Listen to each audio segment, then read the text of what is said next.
एक सेठ अपने बेटे को कुछ ही दिनों के बाद सब कुछ सौंप देना चाहता था। वो चाहता था कि उसका बेटा उसके कारोबार को खूब अच्छी तरह से देख रेख करे, और उसने उस बेटे की शादी भी तय कर दी थी कि चंद दिनों बाद उसकी शादी भी कर देंगे। यकायक उसकी माँ को अपने गुरु के आश्रम जाने की ज़रूरत हुई, तो बाप ने बेटे से कहा, तुम साथ चले जाओ, कुछ दिन वहाँ रहना, तुम्हें भी अच्छा लगेगा। नवयुवक बेटा माँ के साथ वहाँ चला गया। वहाँ रोज़ देखता गुरु प्रवचन करते हैं, संगत बैठती है, और पूरा दिन बड़े आराम के साथ गुजर जाता है। वो रोज गुरु को देखा करता। एक दिन गुरु की निगाह भी उसके ऊपर पड़ गई और उन्होंने उसे बुलाया और पूछा कि तुम किसके साथ हो। उसकी माँ बोली, ये मेरा बेटा है। पता नहीं क्या था गुरु की आंखों में कि वो बेटा उनसे पूछ बैठा कि मैं जानना चाहता हूं कि मैं किस लिए पैदा हुआ हूं, इस धरती पे आने का मेरा क्या कारण है, क्या मुझे पता चल सकता है। गुरु मुस्कुराए और उनसे कहने लगे, हाँ पता चल सकता है, बड़ा साधारण है ये सब पता करना। तो उसने कहा, बताओ मुझे, मैं खुद जानना चाहता हूं कि मैं किस लिए इस धरती पर आया हूं, मेरे जीवन का मुख्य उद्देश्य क्या है। तो गुरु ने कहा, तुम अपने आप को थोड़ी थोड़ी देर बाद टटोलते रहो, थोड़ी थोड़ी देर बाद अपने आप को निहारते रहो। इससे क्या फायदा होगा। उसने कहा, गुरु ने, कि फायदा और नुकसान इस चक्कर में मत पड़ो, जो कहा है वो करो, और यदि तुम्हें कुछ लगे, समझ में आए तो मुझे कल बताना। फिर क्या था, वो उसी तरह करने लगा। पूरे दिन उसने अपने आप को ही टटोला। थोड़ी थोड़ी देर बाद वो अपने आप को निहारता तो पाता कि कहीं वो आश्रम की किन्हीं गलियों में घूम रहा है, या कभी घर पे है, या कभी घर के कारोबार में, या कभी पढ़ाई में, या दोस्तों में, इन्हीं में उलझा हुआ है। वो पूरे दिन यही सब कुछ देखता रहा। अगली दफा जब गुरु ने उसको देखा और उससे पूछा कि तुमने कुछ पाया, तो उसने कहा, हाँ मैंने पाया। मैंने जब भी अपने आप को टटोला तो मैंने पाया कि या तो मैं घर में हूँ, या मैं दुकान पे हूँ, या अपनी माँ के साथ आश्रम में हूँ, यहाँ हूँ, वहाँ हूँ। उसने सब बताया। तो गुरु ने कहा, तुम क्या चाहते हो। उन्होंने मैंने कहा ना, मैं तो ये जानना चाहता हूँ कि मैं कौन हूँ, मेरे जीवन का उद्देश्य क्या है। तो उसने कहा कि भाई इसके लिए तो तुझे नाम लेना पड़ेगा, नाम के साथ जुड़ना पड़ेगा, तभी तुझे पता चल सकता है। तो उसने गुरु के आगे गुहार लगाई कि दे दो मुझे वो नाम जो पता चल जाता है, जिससे कि मैं कौन हूँ और मेरे आने का पर्पस क्या है, मुझे वो नाम दे दो। उसकी आंखों में इस कदर से कुछ पाने की लालसा थी, लोग जैसे धन के लिए भागते फिरते हैं। पता नहीं गुरु को क्या हुआ। उसकी ये फरियाद सुनकर और उसके चेहरे के भाव देखकर गुरु ने उसको नाम का दान उसी समय दिया। उसी समय गुरु ने उसको नाम का दान दिया, नाम से जुड़ने का तरीका समझाया। और कहते हैं जब क्रांति घटती है या कुछ होना होता है तो ऐसे ही हो जाता है। वो नवयुवक नाम के साथ अपनी लौ को जोड़ने लगा, और कहते हैं कि 2 से 3 दिन के अंदर ही उसने अपने आप को इस कदर उस नाम के साथ जोड़ लिया कि उठते बैठते चलते फिरते नाम के सिवाय उसे कुछ समझ ही नहीं आता। फिर जब सदगुरु की निगाह उस पर पड़ी, उन्होंने फिर पूछा, हाँ भाई अब कैसा लग रहा है। उन्होंने कि अच्छा लग रहा है, पर मेरा प्रश्न वही का वही है कि मैं यहाँ क्यों आया हूँ, मेरा उद्देश्य क्या है। तो गुरु ने कहा, अब खुद अपने आप को फिर से टटोलो, फिर से अपने आप को निहारो, इस बार देखो क्या मिलता है, फिर बताना। फिर क्या था, फिर तो वो धीरे धीरे अपने आप को टटोलता रहा और देखा वही सब कुछ उसकी निगाहों में था, जैसे घर परिवार दोस्त कारोबार, लेकिन इसके साथ सदगुरु का नाम भी था, जो थोड़ी देर बाद ही उसे इधर खींच लाता। जब अगले दिन गुरु का फिर सानिध्य हुआ तो उसने कहा मैं देखता हूं कि मैं अपने आप को संसार में पाता हूं, संसार की माया में पाता हूं, संसार के काम धंधों में उलझा रहता हूं, मैं यही देखता हूं। तो गुरु ने कहा यदि तुम यही देखते हो तो ध्यान रखना, फिर तुम नहीं जान पाओगे कि तुम्हारे जीवन का उद्देश्य क्या है या तुम यहां किस लिए आए हो। जब तक तुम्हें नाम ना दिखाई दे, तुम्हें परमात्मा दिखाई ना दे, तुम्हें अपनी आत्मा दिखाई ना दे, तब तक ये सब कुछ संभव नहीं। इसीलिए कहते हैं कि थोड़ी थोड़ी देर बाद अपने आप को निहारते रहो, टटोलते रहो। अब ध्यान रखना, जब भी तुम अपने आप को निहारो और टटोलो, उस समय नाम के साथ उस राह पे प्रवेश करना, अपने अंदर उतरना, फिर देखना तुम्हें क्या मिलता है। फिर क्या था, फिर उसने वही सब कुछ शुरू कर दिया। और इस तरह 15 से 20 रोज गुजर गए। मां ने कहा बेटा चलो, अब चलने का समय है। पर बेटे ने साफ मना कर दिया कि अब मैं यहां से नहीं जाऊंगा। मां बहुत रोई, बहुत गिड़गिड़ाई बेटे के आगे, लेकिन बेटा टस से मस ना हुआ, आंख बंद करके चुपचाप बैठा रहा।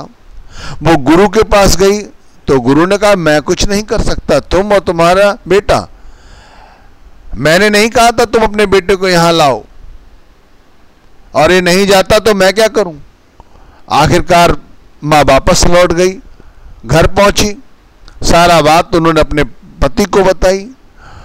पति दौड़ा दौड़ा गया भागकर, और पहुंच के आश्रम में खूब अपने बेटे को गालियां सुनाई और कहा कि मैंने तुझे इसलिए पैदा किया था कि तू यहां बाबा बन जाए आके, तुझे तो इसलिए भेजा था कि तेरा दिमाग थोड़े समय के लिए फ्रेश हो जाए, नया काम शुरू करने वाला है, चल।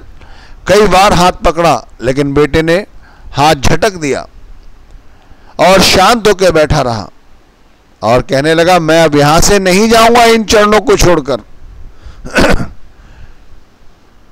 इस पर उस सेठ ने वहां पर पुलिस बुला ली और देखते ही देखते वहां मजमा लग गया।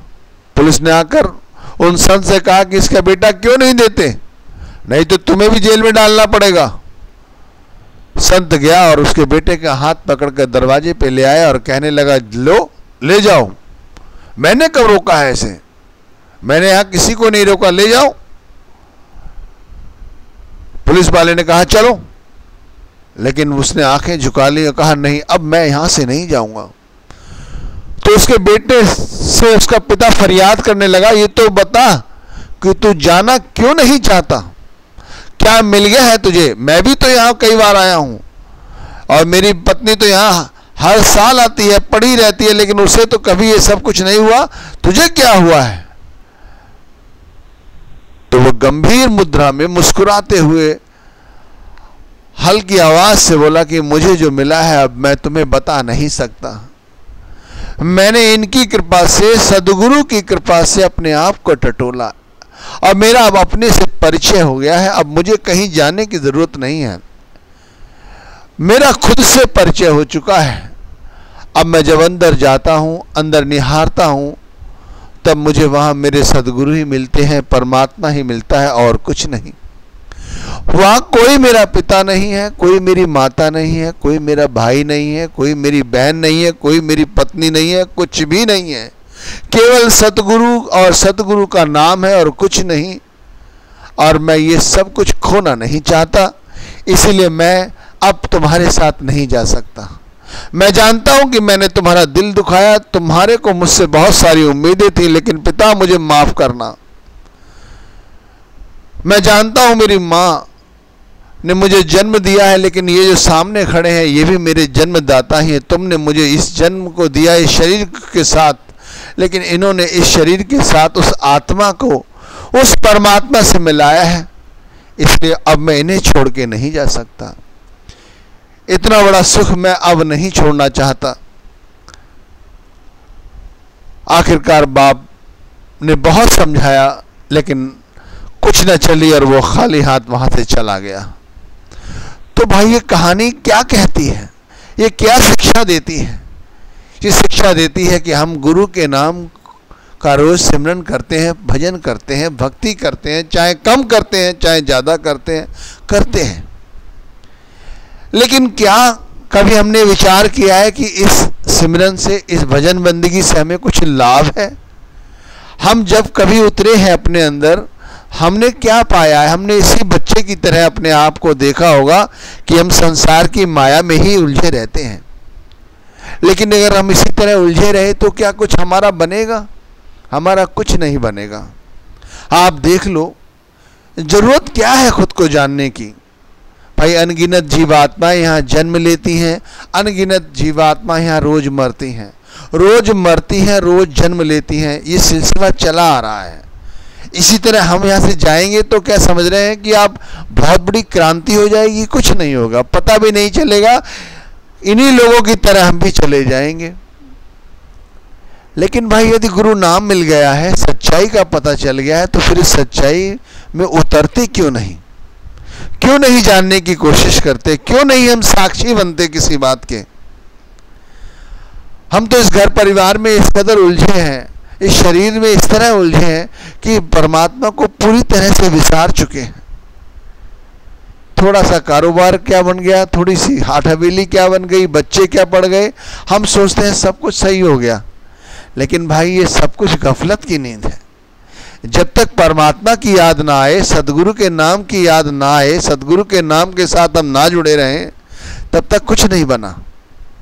ध्यान रखना, परमात्मा से बड़ा कोई सुख नहीं है। परमात्मा की याद है जब तक, तब तक खुश रहेंगे, चाहे सांसारिक दुख कितने ही आए, लेकिन परमात्मा कभी हमें दुखी नहीं देख सकता। हमारे आंसू खुद पोंछने आता है। कभी आपको यकीन नहीं होगा मेरी बात पर, लेकिन यकीन करो तो भाई पाओगे। पता नहीं किस रूप में हमारे सामने आके खड़े हो जाते हैं, हमें पता तक नहीं चलता, और हमारे कामों को, हमारी जरूरतों को मिनटों सेकंडों में पूरा कर देते हैं। अगर कुछ करना है तो अपने अंदर जाकर देखो, अपने अंदर उतर के देखो, सदगुरु के नाम के साथ उतर के देखो। एक बार यदि उतरना सीख गए ना, पूरे दिन के अंदर अगर ये थोड़ी थोड़ी देर में चेक करते रहो, अपने आप को टटोलते रहो, निहारते रहो कि हम कहाँ हैं। हम दुकान पे हैं, ठीक है भाई, तो दुकान के ग्राहकों के साथ कैसा व्यवहार कर रहे हैं? अरे चलो चुप बैठे, परमात्मा की याद कर लें, अजप्पा जाप जप लें। परमात्मा की तरह तरह की शक्लें हैं। कहा गया वो तो लाफानी है, निदाने सुल्तानी है, निराकार है। अरे भाई सदगुरु तो साकार है, उनकी याद से उन्हें याद कर ले। क्या जाता है? सब कुछ मिलता है उस परमात्मा की याद से। ध्यान रखना, जो भी परमात्मा को 24 घंटे निहारते हैं, यानी कि अपने अंदर उतरते हैं, वही ये सब कुछ प्राप्त कर सकते हैं, वरना नहीं, वरना कुछ नहीं बनता। इसीलिए आज के सत्संग का जो शीर्षक है वो यही रखा है कि थोड़ी थोड़ी देर में अपने आप को निहारते रहो, टटोलते रहो, तो परमात्मा की याद बनी रहेगी, गुरु के नाम की याद बनी रहेगी। गुरु के नाम की याद बनना